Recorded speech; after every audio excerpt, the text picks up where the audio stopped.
ब्रह्ममुरारिसुराचितलिङ्गम् निर्मलभासितशोभितलिङ्गम् जन्मज दुःखविनाशकलिङ्गम् तत्प्रणमामि सदा शिवलिङ्गम् देवमुनिप्रवराजितलिङ्गम् कामदहं करुणाकरलिङ्गम् रावणदर्पविनाशनलिङ्गम् तत्प्रणमामि सदा शिवलिङ्गम्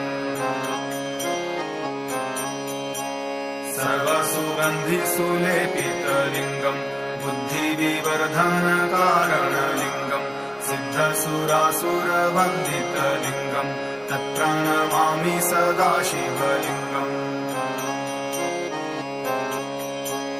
कनकमहामणिभूषितलिङ्गम् फणिपतिवेष्टितशोभितलिङ्गम् दक्षसूयज्ञविनाशनलिङ्गम् तत्प्रणमामि सदा शिवलिङ्गम् कुङ्कुमचन्दनलेपितलिङ्गम् पङ्कजहारसुशोभितलिङ्गम् सच्चित्पापविनाशनलिङ्गम् तत्प्रणमामि सदा शिवलिङ्गम्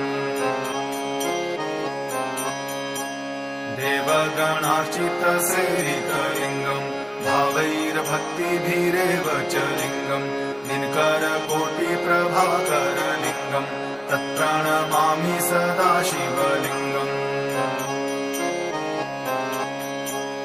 अष्टदलोपरिवेष्टितलिङ्गम् सर्वसमुद्भवकारणलिङ्गम् अष्टदरिद्रविनाशितलिङ्गम् तत्प्रणमामि सदा शिवलिङ्गम्